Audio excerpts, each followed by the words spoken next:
Eu gostei da sua frase agora, que eu quero ilustrá-la, tá? Porque você falou, então, mentes grandes, né, preparadas que lidam com problemas grandes. Uma coisa que a gente percebeu, ou que todo mundo percebe, é que às vezes a pessoa tem um problema que é minúsculo, ou que nem é um problema. Às vezes nem é um problema, às vezes nem é.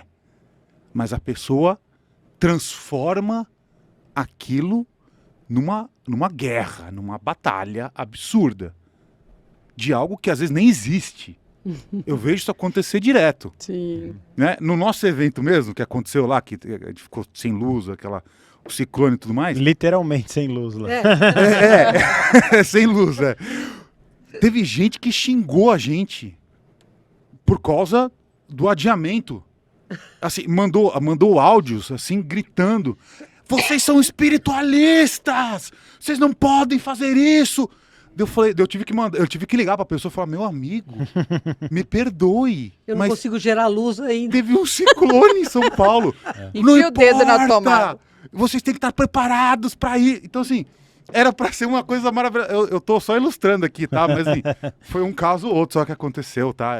E o evento vai acontecer dia 18, tá? Perguntaram aqui. Dia 18 vai ter. Mas, assim, eu percebo que qualquer gatilho hoje, por menor que seja, pode ser, sei lá, eu fui tomar um sorvete e caiu uma coisa na minha roupa. Nossa senhora, acabou, não posso mais ir. Eu não sei o que, eu tenho que voltar para casa, eu preciso tomar um banho, e minha vida acabou, e meu dia...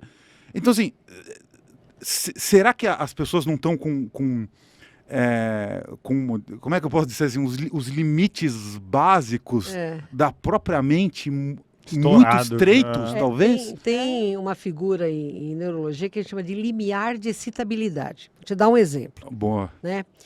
Você pega um italiano, eu estou falando de italiano porque eu sou de descendência italiana, ela também. Tá com uma unha encravada. Ai, meu Deus, vou me jogar de cabeça pela janela, o mundo acabou. Aí você pega um japonês com úlcera perfurada. A úlcera perfurada, cara, é uma dor insuportável. Porque ela queima, né? O ácido gástrico queima parede, queima o peritônio, a barriga fica dura, a gente chama de abdômen em tábua. Você anda por cima da barriga do japonês com úlcera perfurada, ele fala assim, dói, né?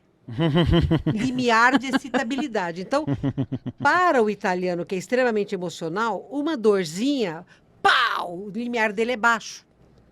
Para o japonês, que tem muita disciplina, o limiar de dor dele está aqui em cima. Para disparar, tem que passar desse limiar. Como é que é o nome mesmo técnico? Limiar de excitabilidade. Tá, então é o nível de do gatilho, excitação. nível de gatilho, exato. Ou o nível do problema. Isso. Tá. Então, assim, para algumas pessoas, o limiar de excitabilidade hoje, pela insegurança, pelo desespero interior que você falou, pela ansiedade, pela menos-valia, pelo estresse. Por não gostar de sentir desprazer. Entendeu? Ah, eu não aguento mais frustração. Tá aqui embaixo. Então, basta cair uma gota de comida na sua roupa que o mundo acabou. E para outras pessoas, você está ali enfrentando a morte e o mundo continua. Por quê? Porque ele tem maturidade. O que eu vejo é que hoje a imaturidade de cada um de nós está na superfície, ficou à tona. Então a gente se vê. Sabe, quando os maias disseram, né, que haveria o salão dos espelhos, você imagina você estar num lugar que são espelhos 360 graus à tua volta. Não tem como você não se ver. Então, para onde você olhar, você vai se ver. A humanidade hoje está no Salão dos Espelhos. Para onde a gente olha, a gente vê quem somos de verdade. E isso nos leva a um inconformismo absurdo. Porque é impossível você ver o que hoje está acontecendo no mundo, por mais duro que seja o seu coração, e você não achar que tem alguma coisa errada. Entende? Então, isso faz o limiar de estabilidade de todos nós, que é baixo, porque somos imaturos, a gente está explodindo e está esperando o pior das pessoas. Existe uma raça, os adâmicos, né, que somos nós predominamos na Via Láctea. Depois de nós vem os reptilianos. E existem híbridos de adâmicos com reptilianos, de reptilianos com reticulianos, etc. e tal. Tem uma raça que são os Maitran. Eles são assim o ó do Borogodó. Ninguém quer ouvir falar desses caras, porque eles são ruins. E tem uma tecnologia avançadíssima. Eles ocupam uma rede de... não sei se vocês sabem, mas nós temos algumas organizações de outros planetas que interagem conosco, né? Nós temos a Confederação Intergaláctica, que é a da Shell, que é muito mais uma pegada espiritual. Tem a Federação Galáctica de Planetas, que são militares, eles são militares mesmo, eles são, né, para isso que estão aqui. Tem o Comando Siakhara, que eles são muito ruins, são os draconianos, são os caras piratas, eles impedem o progresso, e a Aliança de Orion, que os orianos nunca foram flor que se cheirasse, agora eles resolveram sair do armário e tá um horror. Esses Maitrans são, claro, do Siakhar, e os próprios draconianos têm medo deles. Só para você imaginar como eles são barra pesada, tá? São pesados mesmo. Ora, ao lado desses Maitrans, você tem os do bem. Mesma raiz genética, mas optaram pelo bem. Qual é a diferença de um lado para o outro? Os Maitran morrem de medo, então eles querem dominar tudo para ter segurança. Não importa que preço faz. E os outros? Os outros já sabem que não precisa ter tanto medo assim, porque a coisa não é física, a coisa é multidimensional e você não morre nunca. Aí, no meio desses dois caminhos, tem os Elodires, né? Os Elodires são ofídeos. Eles são híbridos de reptilianos com zeta-reticulianos, e eles saem com ofídeos mesmo, sabe? Como uma cobra, até com aquele narizinho. Lembra do Voldemort? A JK deve ter visto um ofídeo na vida dela quando criou o Voldemort.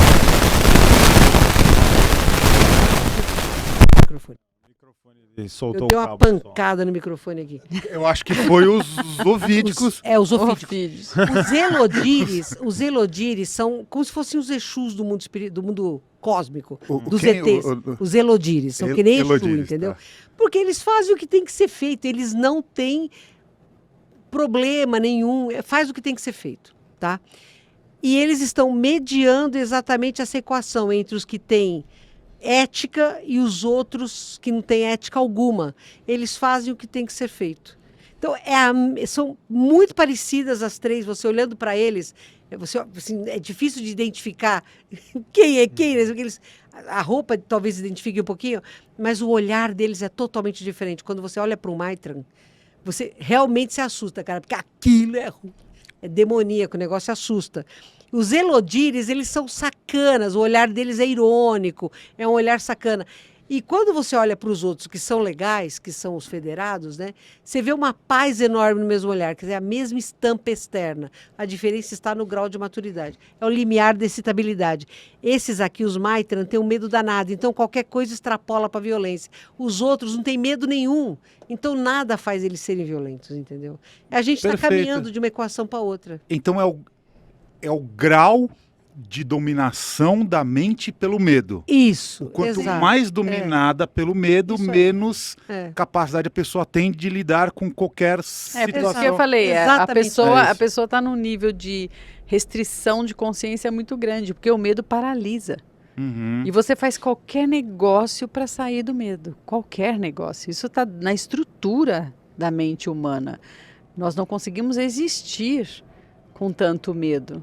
Então a gente faz qualquer negócio, passa por cima da ética, não julga, não tem julgamentos de valor, não tem embasamento, faz qualquer negócio.